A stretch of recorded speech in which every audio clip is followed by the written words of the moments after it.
Welcome back to Wanderscapes Paris edition. അപ്പോൾ ഞങ്ങളുള്ളത് hotel day Invalides എന്ന് പറഞ്ഞ ഒരു മ്യൂസിയം, ആർമി മ്യൂസിയത്തിൻ്റെ മുമ്പിലാണ്. അപ്പോൾ ഇവിടുത്തെ കാഴ്ചകൾ എന്തൊക്കെയാണെന്ന് നോക്കാം.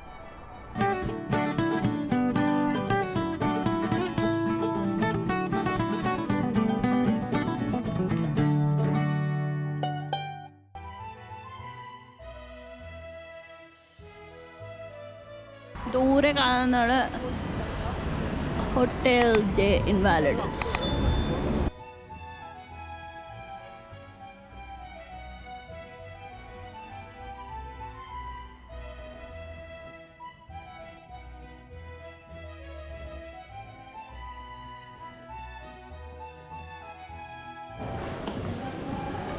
ഇവിടുത്തെ കോർട്ട്യാർഡാണ് മ്യൂസിയം ഡേ ഇൻവാലിഡ്സിലെ.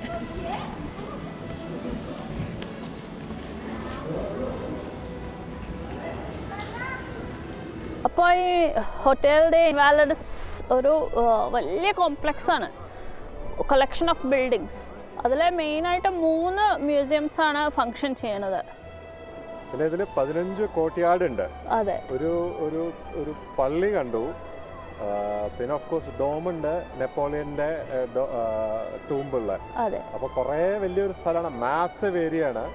ആക്ച്വലി ഒരു ഹോസ്പിറ്റലായിട്ടാണ് അത് വന്നത്. സൺ കിങ് എന്ന് പറയുന്ന ലൂയി 14 അങ്ങേരാണ് ഇത് ഒരു ഹോസ്പിറ്റൽ കം ഈ യുദ്ധത്തിൽ ഇൻവാലിഡ് ആയിട്ടുള്ള ആൾക്കാർക്ക് വേണ്ടി, അതങ്ങനെയാണ് ഇതിന്റെ പേര് ഹോട്ടൽ ഡേ ഇൻവാലിഡ്സ് പേര് വന്നത്.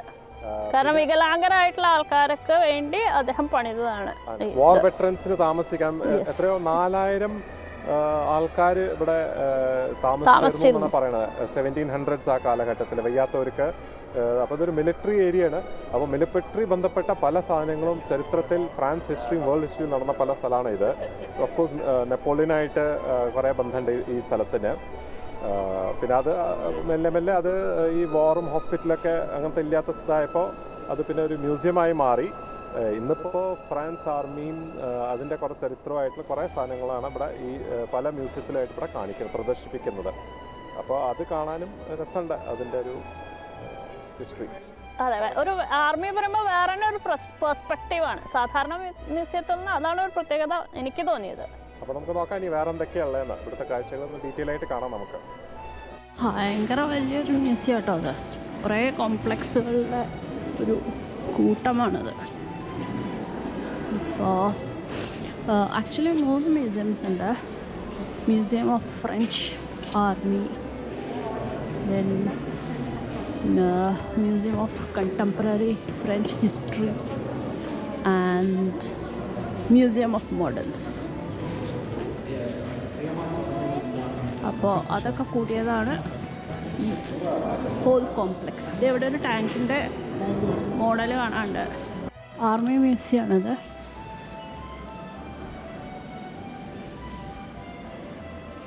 ഇവിടെ വേൾഡ് വാറിൻ്റെ ഒക്കെ എക്സിബിറ്റ്സ് ആവുന്നുണ്ട്. വേൾഡ് വാറിൻ്റെ മ്യൂസിയമാണ്. അപ്പോൾ 2 വേൾഡ് വാറും, ഫസ്റ്റും സെക്കൻഡും, പീരങ്കികളുടെയും മറ്റും മോഡൽസ് ഉണ്ടാക്കി വെച്ചിട്ടുണ്ട്. തോക്കുകൾ കാണാണ്ട്, യൂണിഫോംസ്, ബ്രിട്ടീഷ് ആർമിയുടെ യൂണിഫോം കാണാണ്ട്. ഇത് റഷ്യൻ ഇമ്പീരിയൽ ആർമിയുടെ യൂണിഫോമാണ്. വേൾഡ് വാർ 1, ഫ്രഞ്ച് ആർമിയുടെ യൂണിഫോം. ആരുടെയോ യൂണിഫോമുണ്ട്. ഇതവിടെ പരസ്യം, ആൾക്കാരെ എൻലിസ്റ്റ് ചെയ്യാൻ വേണ്ടി പരസ്യം ചെയ്തിട്ടുണ്ട്. സെക്കൻഡ് വേൾഡ് വാർ ആയപ്പോഴേക്കും എന്താ വെപ്പണറിയൊക്കെ കുറേ കൂടി ഇമ്പ്രൂവ്ഡായി. ക്രൂഡിന്ന് കുറേ കൂടിയൊക്കെ അഡ്വാൻസ്ഡായി. മെഷീൻ ഗൺസും ടാങ്കും ഒക്കെ കുറച്ചും കൂടി സൊഫിസ്റ്റിക്കേറ്റഡായി. ഇവിടെ ഒരു ടാങ്ക് കാണാനുണ്ട്. അഡോൾഫ് ഹിറ്റ്ലറിൻ്റെ റൈറ്റിംഗ് പാഡാണിത്.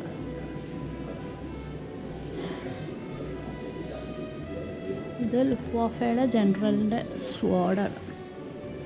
മ്യൂസിയം ഷോപ്പാണ്. സുവനിയേഴ്സ് അല്ലെങ്കിൽ അങ്ങനത്തെ കളക്റ്റബിളൊക്കെ വാങ്ങാൻ ഉണ്ടെന്ന്.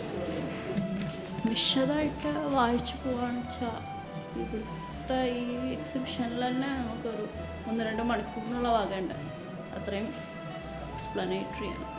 പക്ഷെ അത്രയ്ക്കൊന്നും സമയം ഇല്ലാത്തതുകൊണ്ട് ഓടി പിടിച്ച് കാണുക അത്ര ചെയ്തിട്ടുള്ളൂ.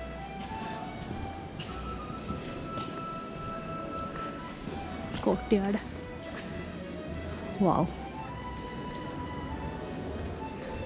ഇതവിടെ കുറേ പീരങ്കികളൊക്കെ വെച്ചിട്ടുണ്ട്.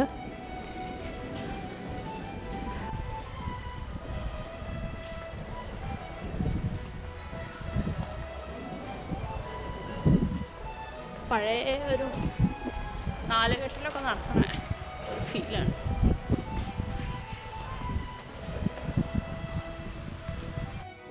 പിന്നിൽ ആ സ്വർണ്ണ നിറത്തിൽ കാണുന്നതാണ്, അതിൻ്റെ അടിയിലാണ് നെപ്പോളിയൻ്റെ ടൂമ്പുള്ളത്.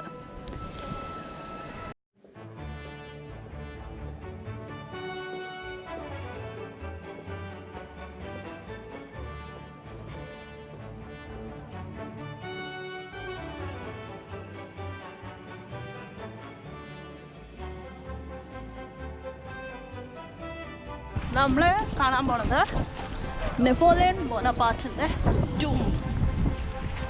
അപ്പോൾ അതിൻ്റെ ഒരു വ്യൂ ആണ് കാര്യം.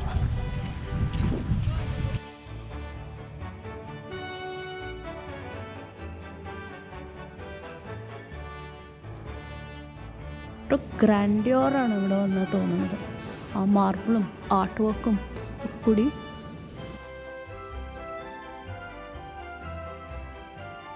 നല്ല മാർബിൾ ഇതിലാണ് ഉണ്ടാക്കിയിരിക്കുന്നതൊക്കെ. നല്ല ഭംഗിയുള്ള ആർട്ടാണ് മുകളിൽ റൂഫ് ടോപ്പിൽ. ഇതാണ് ഡോം. ഈ ഡോമാണ് പുറത്തുനിന്ന് ഗോൾഡൻ കളറിൽ കണ്ടത് നേരത്തെ.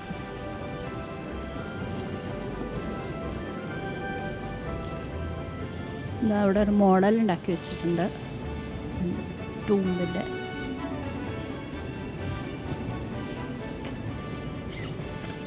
നെപ്പോളിയൻ്റെ മക്കളുടെയും ഒക്കെ ടൂമ്പുണ്ടെന്ന് വായിച്ചു.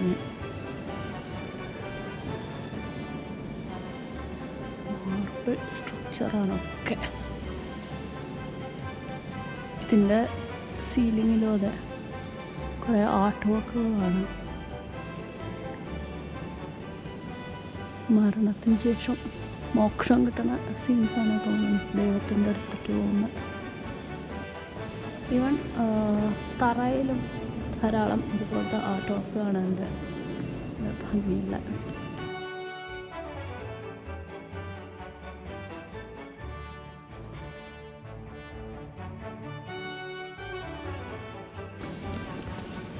ഇവിടുത്തെ ഒരു ആൾത്താര.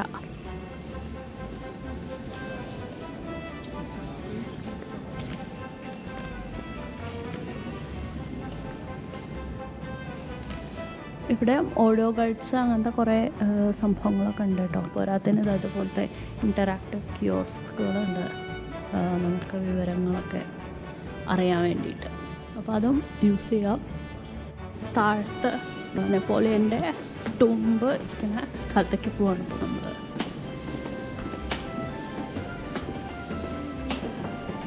ഇവിടുത്തെ കാവൽക്കാരാണ് ഇവർ രണ്ടുപേരും. ഈ ടൂമ്പിൻ്റെ ഒരാളുടെ കയ്യിൽ ക്രൗൺ ജ്വൽസും അല്ലെങ്കിൽ അങ്ങനത്തെ ഇതൊക്കെ, മറ്റാളുടെ കയ്യിൽ സ്വാഡാണ്, ജസ്റ്റിസിൻ്റെ ഇതാണ്.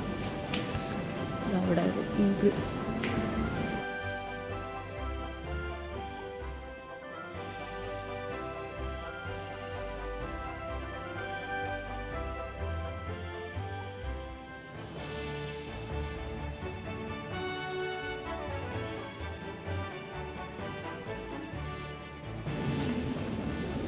ഇതാണ് സംഭവം.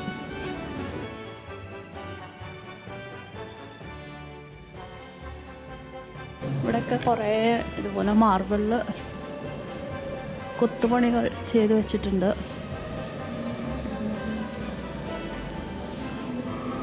ഫ്രഞ്ചിലാണൊക്കെ എഴുതി വെച്ചിരിക്കുന്നത്, അതുകൊണ്ട് മുഴുവൻ മനസ്സിലാവുന്നില്ല എന്തൊക്കെയാണ് അല്ലെങ്കിൽ ആരൊക്കെയാണെന്നുള്ള കാര്യം.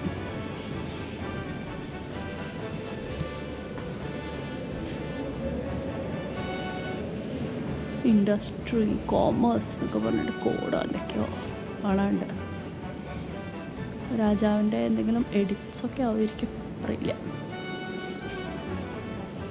സംഭവം നല്ല ഹ്യൂജാണ് കേട്ടോ.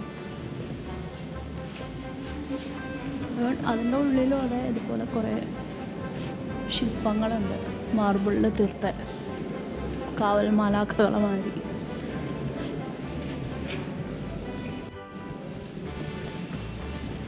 ഇങ്ങനെ ഒരു റൗണ്ടായിട്ടുള്ളൊരു നമുക്ക് പ്രദക്ഷിണം വെച്ചിങ്ങനെ പോരാം. അങ്ങനെ ഒരു നടുവിൽ ഈ ഡൂം.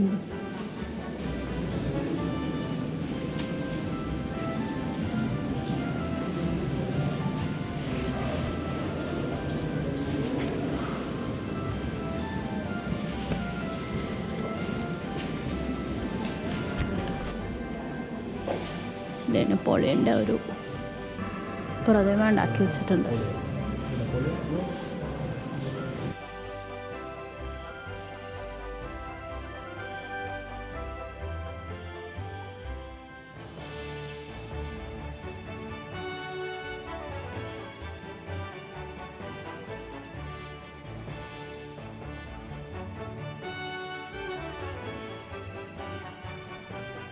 ഹോട്ടലിലെ ഇൻവാലിഡ്സിലെ കാഴ്ചകൾ അവിടെ അവസാനിപ്പിക്കുകയാണ്. ഓടി നടന്ന് കുറേ കണ്ടു. കുറച്ച് ദൂരം കൊണ്ടൊന്നും തീരില്ല. ഒരു ഫുൾ ഡേ വേണമെന്നാണ് എൻ്റെ ഒരു ഫുൾ ഡേ മതിയാവോ അറിയില്ല, അത്രയും ഉണ്ട് കാണാൻ. കുറേ മ്യൂസിയംസ് ഉണ്ട്, കുറേ എക്സിബിഷൻസ് ഉണ്ട്, കുറേ സ്ഥലമുണ്ട് ഓടി നടക്കാൻ കാണാനും. ഗാർഡൻസ്, പിന്നെ ഓഫ് കോഴ്സ് നെപ്പോളിയൻ്റെ ടൂംബാണ് ഇവിടുത്തെ highlight. Yes, definitely. Tomb as such ഭയങ്കര സിമ്പിൾ ആൻഡ് അതിൻ്റെ സെറ്റിങ്സ് അതിഗേമാണ്. അപ്പോൾ കഴിയുന്നതും എന്താ പറയുക, മസ്സി തന്നെയാണെന്ന് പറയാം. അതല്ലേ. അപ്പോൾ അങ്ങനെ ഈ എപ്പിസോഡ് ഞങ്ങളിവിടെ തീർക്കുകയാണ്. നിങ്ങൾക്ക് എല്ലാവർക്കും ഈ വീഡിയോ ഇഷ്ടമായി എന്ന് പ്രതീക്ഷിക്കുന്നു. ഇഷ്ടമായെങ്കിൽ ലൈക്ക് ചെയ്യൂ, ഷെയർ ചെയ്യൂ, കമൻറ്റ് ചെയ്യൂ. സബ്സ്ക്രൈബ് ചെയ്യാത്തവരാരെങ്കിലും ഈ വീഡിയോ കാണണമെങ്കിൽ ഞങ്ങളെ സബ്സ്ക്രൈബ് ചെയ്ത് സപ്പോർട്ട് ചെയ്യുക. ഞങ്ങളുടെ പാരീസ് കാഴ്ചകൾ തുറന്നുകൊണ്ടേയിരിക്കും. അപ്പോൾ അതൊക്കെ കാണാൻ വേണ്ടി ബെൽ ഐക്കൺ അമർത്തുകയാണെന്ന് വെച്ചാൽ നോട്ടിഫിക്കേഷൻ കിട്ടും. അപ്പോൾ അടുത്ത തവണ കാണുന്നവരേക്കും ബൈ.